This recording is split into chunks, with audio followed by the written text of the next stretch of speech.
The fluorescent lights in my tech repair shop buzzed like angry wasps at 11:30 p.m. I was hunched over a laptop, trying to resurrect some college kid's fried motherboard, when I heard Lydia's voice drifting through the thin wall that separated my shop from the alley. "Brady, my family comes first, he's just second, always will be." I froze, screwdriver suspended in midair. Second place? Hell, I didn't even medal. Through the grimy window, I watched my wife of 8 years pace back and forth, phone pressed to her ear like it was feeding her oxygen. Her yoga pants hugged curves I used to know by heart, back when she actually let me touch them. Now she reserved those curves for someone named Brady, apparently. "I know, baby. Just give me more time. The restaurant's books are clean, and Jake's too stupid to notice the transfers." Jake. That would be me. Jake Morrison, 34 years old, owner of Morrison Tech Repair in beautiful downtown Millfield, Maine. Population 8,000 on a good day, 7,999 when the tourists went home. My late mother used to say this town was like a leaky boat. Everyone knew everyone's business, but nobody wanted to be the one to patch the holes. I set down the screwdriver and crept closer to the window. Lydia had stopped pacing and was leaning against her silver Honda, the one I'd co-signed for last year when her credit wasn't quite good enough. The yoga studio's bleeding money, but Jake keeps throwing cash at it like he's trying to put out a fire with gasoline. Poor little Jake, always trying to make his princess happy. The way she said my name made my stomach twist, like I was some pathetic puppy who'd roll over for a treat. Tomorrow night after the family dinner, Mom and Dad will be so busy showing off for the Hendersons, they won't notice if I slip out early. We can use the studio. Jake installed those new locks for me. Ironic, right? She laughed, a sound that used to make me smile. Now it felt like nails on a chalkboard.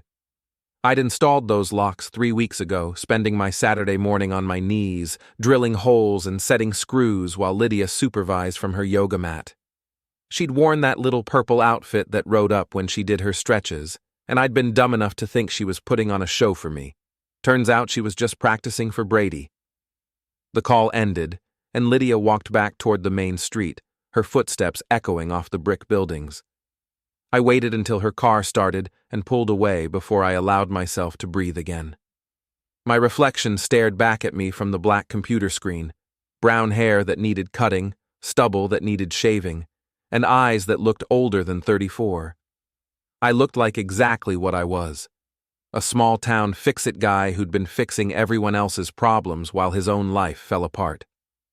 The laptop's fan whirred to life, and Windows booted up with a cheerful chime. At least something was working tonight. I locked up the shop and drove home through empty streets, past the seaside diner where old-timers nursed coffee and complained about property taxes, past the marina where million-dollar yachts sat next to rusted fishing boats like rich kids slumming it with the locals. Our house, my house, technically, since I'd bought it with money from Mom's life insurance, sat dark and quiet on Elm Street. Lydia's Honda was in the driveway, but the bedroom light was off. She was probably already asleep, dreaming about Brady and his magical hands or whatever it was that made him worth throwing away 8 years of marriage. I sat in my truck for a long time, engine ticking as it cooled, trying to figure out what I was supposed to do next. Call a lawyer? Confront her? Pack my bags and disappear into the night like some country song? None of those options felt right. They all felt like things the old Jake would do. The Jake who fixed other people's messes and never made waves. But maybe it was time for a new Jake. One who didn't finish second. I pulled out my phone and started making a list.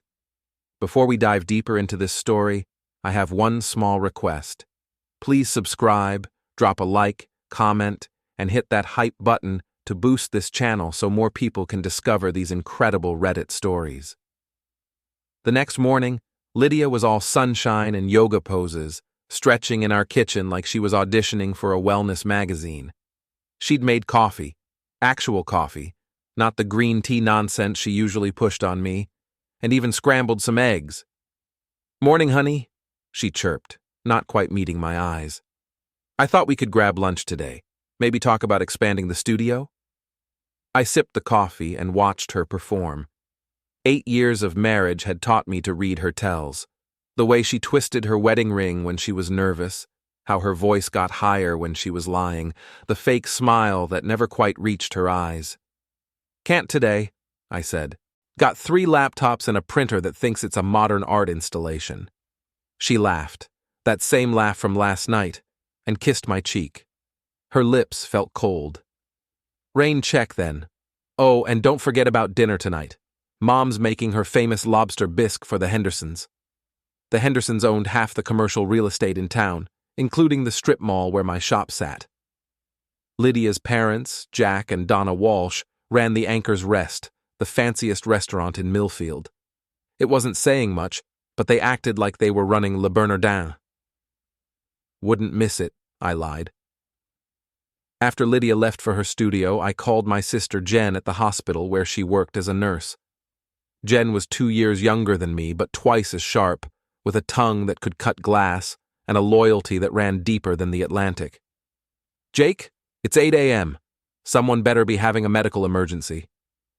Lydia's cheating on me." Silence. Then, "That yoga-obsessed princess? With who?" "Brady something. Real estate guy, I think. Brady Kellerman. Drives the red BMW, thinks he's God's gift to middle-aged housewives. Yeah, I know him.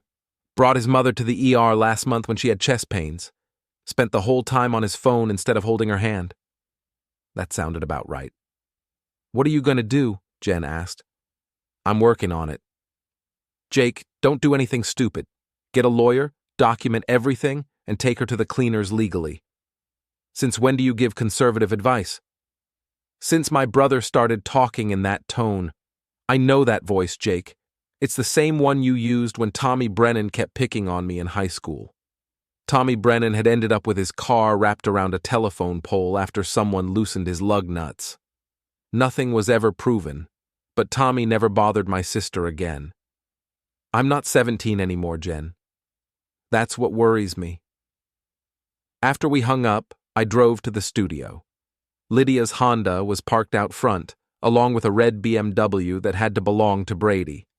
The studio was on the second floor of an old textile building, with big windows that looked out over the harbor. I had a key. I'd paid for the renovation after all, but I didn't need it. The door was propped open with a yoga block, and I could hear voices from inside. "The restaurant's doing better than ever," Lydia was saying. "Dad's talking about opening a second location in Portland." "What about Jake?" Brady's voice was smooth, confident. The kind of voice that sold overpriced condos to summer people. "Jake's not a problem. He's too busy playing with his computers to notice what's happening right under his nose. Besides, once the divorce goes through, I'll get half of everything. The house, the shop, his mother's life insurance money, all of it." I crept up the stairs, staying close to the wall where the old boards wouldn't creak.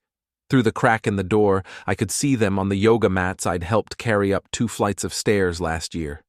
Brady was younger than me, maybe 30, with the kind of tan that came from golf courses and sailing boats. His hair was perfectly styled, and his workout clothes probably cost more than I made in a week. "What about the studio?" he asked. "What about it?" "It's hemorrhaging money, but Jake keeps throwing cash at it because he thinks it makes me happy. Men are so predictable." They weren't doing yoga. I backed down the stairs and sat in my truck, hands shaking with something that wasn't quite anger yet. It was bigger than anger, colder and more patient. My phone buzzed with a text from Lydia. "Running late today. Don't wait up for lunch. XOXO." I drove back to the shop and spent the afternoon thinking. By closing time, I had a plan. The Anchor's Rest sat on Harbor Street like a dowager queen holding court. Jack and Donna had bought the building 15 years ago and turned it into Millfield's answer to fine dining. White tablecloths, overpriced wine, and a view of the harbor that justified charging $30 for fish that local guys caught for free. The Hendersons were already there when I arrived, holding court at the big table by the window.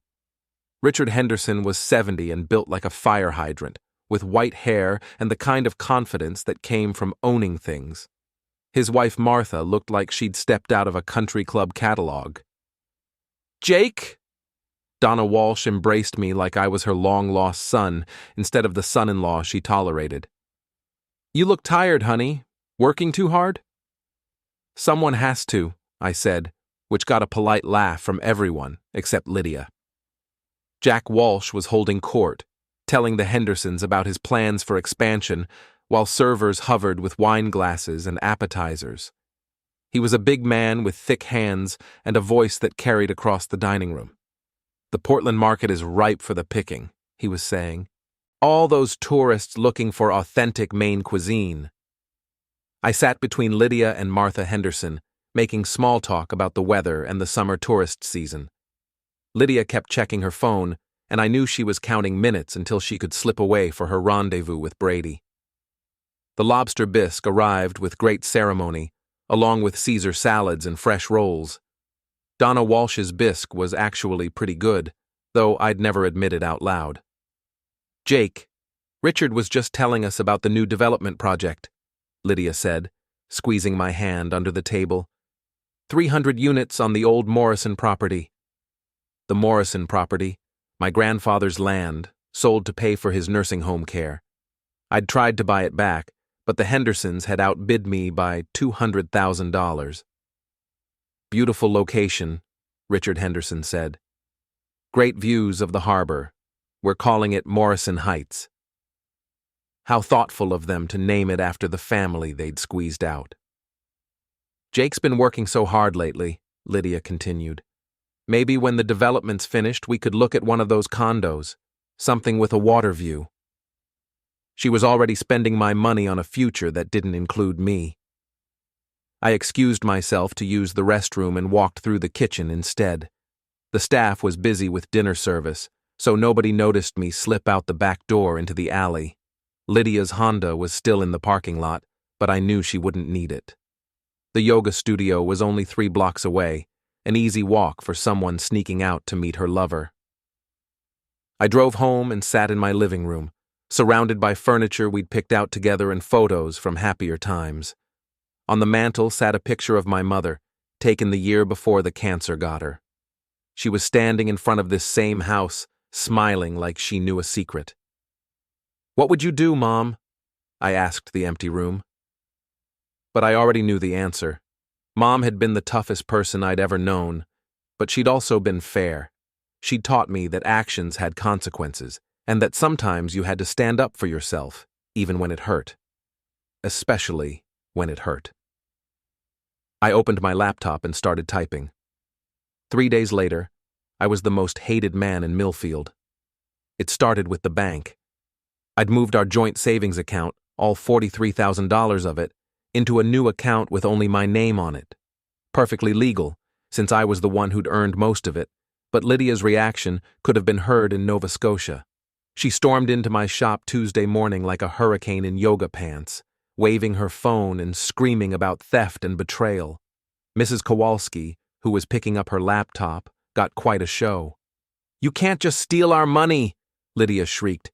"Didn't steal anything," I said calmly, not looking up from the tablet I was fixing. "Just moved it somewhere safe." "Safe from what?" "From you giving it to Brady." The color drained from her face. Mrs. Kowalski's eyes got wide as dinner plates. "I don't know what you're talking about." "Sure you don't. Just like you don't know about the yoga studio's books, or the transfers to Brady's account, or how you've been skimming from your parents' restaurant." That last part was a guess, but her expression told me I'd hit the target. "You're crazy," she whispered. "Maybe, but I'm not stupid." She left without another word, but not before Mrs. Kowalski got a good look at her face. By noon, half the town knew that Jake Morrison had finally grown a spine. The second part of my plan kicked in Wednesday morning. I'd booked a flight to Bermuda, first class, using the money from our savings account, and made sure Lydia knew about it.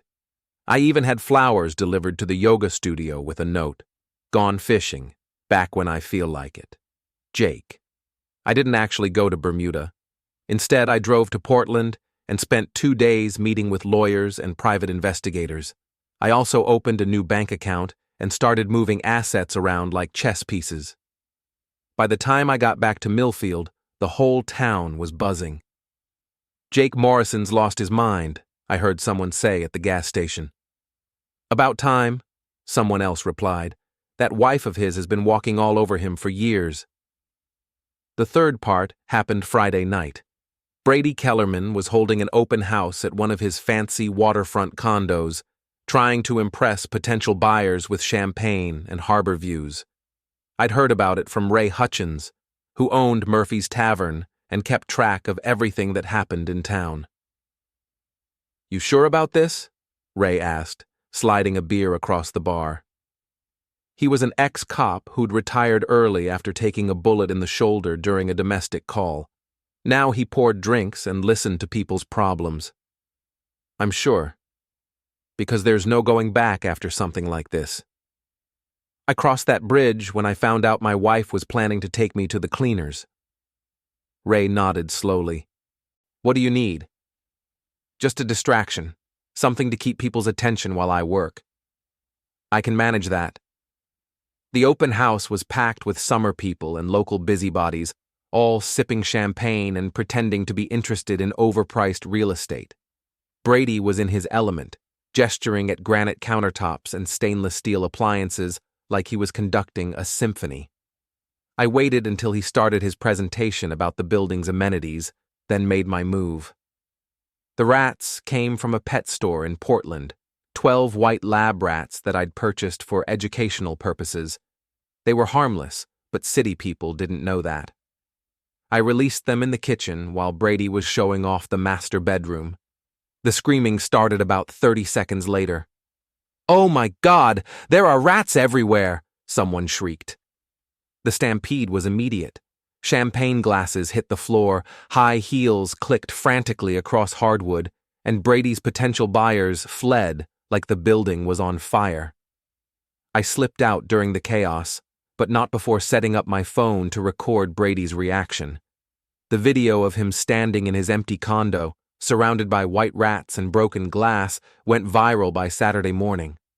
"House comes with bonus pets," I'd captioned it. "Free of charge." Brady's real estate career took a hit that would make the Titanic jealous, but Lydia's family wasn't finished with me. Saturday evening, I was closing up the shop when a black Mercedes pulled up outside. Jack Walsh got out, followed by 2 men I didn't recognize. They looked like they pumped iron for a living and had never met a problem they couldn't solve with their fists. "Jake," Jack said, his voice friendly but his eyes cold. "We need to talk." "Shop's closed, Jack. Make an appointment." "This isn't about your little computer business." The 2 men flanked him like bookends. I noticed their hands stayed loose at their sides, ready for trouble, but not looking for it yet. "You've caused enough problems," Jack continued. "Time to be reasonable." "Reasonable? Like your daughter was being reasonable when she was planning to rob me blind?" "Lydia made some mistakes. We're prepared to make things right." He pulled out an envelope and set it on my counter. $50,000. "Take it, give Lydia back her money, and we'll call it even." I opened the envelope and counted the bills. All hundreds, crisp and new. Probably more cash than I'd seen in one place my entire life. "What's the catch?" "No catch. You take the money, sign some papers, and everyone goes back to their lives. Lydia will file for divorce, you'll both move on, and nobody has to get hurt." The way he said hurt made it clear he wasn't talking about feelings. I looked at the money, then at Jack's face, then at his 2 friends who were trying very hard to look casual. "Tell you what, Jack. I'll think about it." I closed the envelope and slid it back across the counter. "But I'm keeping Lydia's money until I decide. Call it insurance." Jack's face went red, but he didn't reach for the envelope. "You're making a mistake, Jake." Wouldn't be my first. They left without another word, but I knew they'd be back. People like Jack Walsh didn't make offers like that twice. I locked up the shop and drove home, checking my mirrors for black Mercedes or any other cars that might be following me. The house was dark and empty. Lydia had been staying with her parents since our joint account went missing. I sat in my kitchen, drinking a beer and thinking about $50,000 in cash. It was more money than my shop made in 2 years, enough to start over somewhere else and leave all this mess behind. But starting over meant letting them win. It meant Lydia got to play the victim, Brady got to rebuild his reputation, and Jack Walsh got to keep believing that every problem could be solved with money and muscle. I finished my beer and went to bed, but sleep didn't come easy. Through my bedroom window, I could see lights on at Mrs. Patterson's house across the street. She was probably watching through her curtains, keeping track of who came and went. In a town like Millfield, privacy was a luxury nobody could afford. Sunday morning brought coffee, rain, and a knock on my door at 7 a.m. I opened it to find Jen standing on my porch, holding a bag from the seaside diner, and wearing the expression she used to reserve for patients who weren't taking their medicine. "We need to talk," she said, pushing past me into the kitchen. She unpacked eggs, bacon, and hash browns while I started the coffee. Jen had always been the caretaker in our family, the one who made sure everyone ate their vegetables and did their homework. "The whole town's talking about you," she said, cracking eggs into a pan. "Good things, I hope. Jack Walsh came to see me yesterday, at the hospital." That got my attention. "What did he want?" "To know if you'd been acting strange lately, erratic behavior, mood swings, that kind of thing." "What did you tell him?" "That my brother's been acting like himself for the first time in years." She flipped the eggs with more force than necessary. "But Jake, this is getting serious. Jack Walsh isn't some small-town restaurant owner. He's got connections, money, and a reputation for getting what he wants. So do I. You own a computer repair shop and drive a 10-year-old truck. He owns half the commercial property in town and has the mayor on speed dial." She had a point, but I wasn't ready to back down. Not yet. "What would you do, Jen, if you found out your husband was cheating and planning to take everything you'd worked for?" "I'd hire a lawyer and take him to court like a civilized human being." And while the lawyers were arguing, Lydia and Brady would be spending my money and laughing about how stupid I was. Jen served the eggs and sat across from me at the kitchen table where we'd eaten breakfast as kids after Mom got sick. The rain drummed against the windows, and for a moment, it felt like old times. "I'm worried about you," she said finally. "Don't be. I know what I'm doing." "Do you? Because from where I sit, it looks like you're trying to burn down your entire life." Maybe she was right, but sometimes you had to burn things down before you could build them back up. After Jen left, I drove to the marina to clear my head. The harbor was choppy under gray skies, and most of the boats were buttoned up tight against the weather. I walked out on the pier, breathing salt air and watching seagulls dive for fish. That's where Brady found me. "Jake." He approached carefully, hands visible like he was dealing with a dangerous animal. "We need to talk." "Busy day for talking," I said. "First my sister, now you." "Look, I know you're upset." "Upset?" I turned to face him. "I'm not upset, Brady. Upset is when your team loses the Super Bowl. This is something else entirely." He was wearing khakis and a polo shirt, boat shoes with no socks. Even on a rainy Sunday, he looked like he'd stepped out of a catalog. "Lydia told me about the money," he said. "That's not right, man. You can't just take someone's savings." "Someone's savings?" I laughed, but there wasn't any humor in it. "I earned that money, Brady. Every dollar came from fixing computers and phones for people who treat me like the help. Still, it's not just yours." "You're right. Some of it's yours too, isn't it? All those transfers from Lydia's account. What was that for exactly?" His face went pale. "I don't know what you're talking about." "Sure you don't. Just like you don't know about the gambling debts or the loan sharks or why you needed my wife's money to keep your fancy lifestyle afloat." I'd hit another target. Brady's mouth opened and closed like a fish. "See, that's the thing about small towns. I continued. Everyone knows everyone's business. Your bookie, Tony Marconi? He gets his computers fixed at my shop. Very chatty guy, Tony. Loves to talk about his clients and their payment schedules. Brady's hands clenched into fists. You don't understand the situation. I understand it perfectly. You're a small-time hustler who got in over his head. Lydia was your meal ticket, and I was the sucker who made it all possible. Jake, be reasonable. Reasonable? Like you were being reasonable when you were planning my divorce with my own wife? I stepped closer, and Brady stepped back. He was younger and probably stronger, but he'd never been in a real fight in his life. I could see it in his eyes. Here's what's going to happen, I said quietly. You're going to stay away from my wife, stay away from my business, and stay away from me. And if I find out you've been spreading lies about me around town, things are going to get very unpleasant very quickly. Are you threatening me? I'm educating you. There's a difference. Brady left without another word, but I knew he'd run straight to Lydia and her parents. The war was escalating, and I was outnumbered. But I'd been outnumbered before. Monday morning brought news that the Anchor's Rest had failed its health inspection.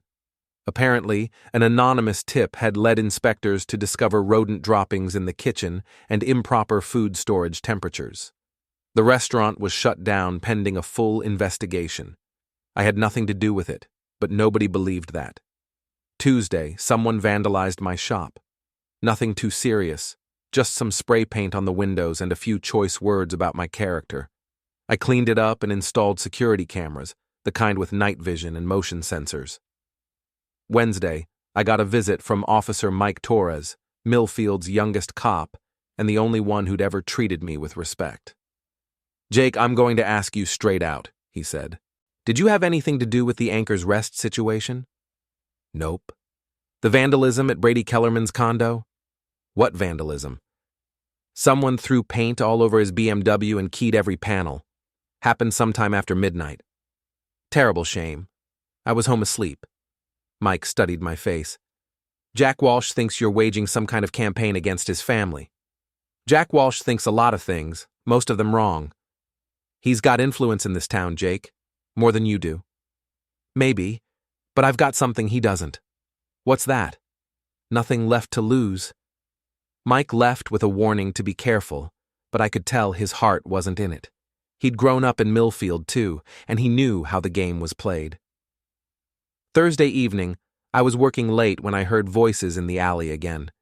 This time, it was Lydia and her mother, Donna. He's lost his mind, Donna was saying. First the money, then the restaurant, now Brady's car. Where does it end? I don't know, Mom. He's not the same person I married. Maybe we should call the police. And tell them what? That my husband moved our money? That's not illegal. The other things, we can't prove he did any of it. They were right, of course. I'd been very careful about that. What about Jack's offer? Donna asked. He won't take it. Jake's too stubborn. Then maybe it's time for a different approach. I didn't like the sound of that. Friday morning, I woke up to find my truck's tires slashed and Psycho spray-painted across my garage door. This time, there were witnesses. Mrs. Patterson had seen 3 men in a black Mercedes around midnight. But when Officer Torres came to take the report, Mrs. Patterson suddenly couldn't remember any details. The message was clear. Jack Walsh was done playing games. I called Ray at Murphy's Tavern and asked him to meet me at the marina. We sat in his pickup truck, watching fishing boats head out for the day's catch. It's getting ugly, Ray said. I know. Jack Walsh plays for keeps. He's not going to stop until you're gone or broken. Then I guess I better make sure I'm neither. Ray was quiet for a long moment. What do you need? Information. Jack's got secrets, same as everyone else. I need to know what they are. That's dangerous territory, Jake. Everything's dangerous now. Ray nodded slowly. I'll see what I can find. But Jake, whatever you're planning, make it count. You won't get a second chance. I spent the weekend preparing. If Jack Walsh wanted a war, I'd give him one, but it would be fought on my terms, with my rules. And when the smoke cleared, everyone would know that Jake Morrison wasn't anyone's second choice anymore. The Millfield Summer Festival was the biggest event of the year, drawing tourists from 3 states and locals who normally avoided each other like the plague.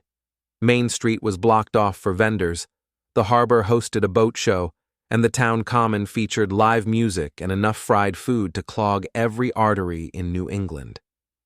It was also the perfect stage for what I had planned.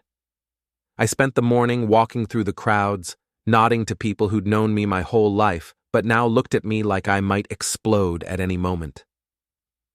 Word had spread about the truck incident, and everyone knew the Walsh family blamed me for their recent troubles. The Anchor's Rest had reopened after passing a second health inspection, but the damage was done. Half their summer reservations had been canceled, and the other half were asking pointed questions about food safety. Brady's real estate business was limping along, but the rat video had made him a laughingstock.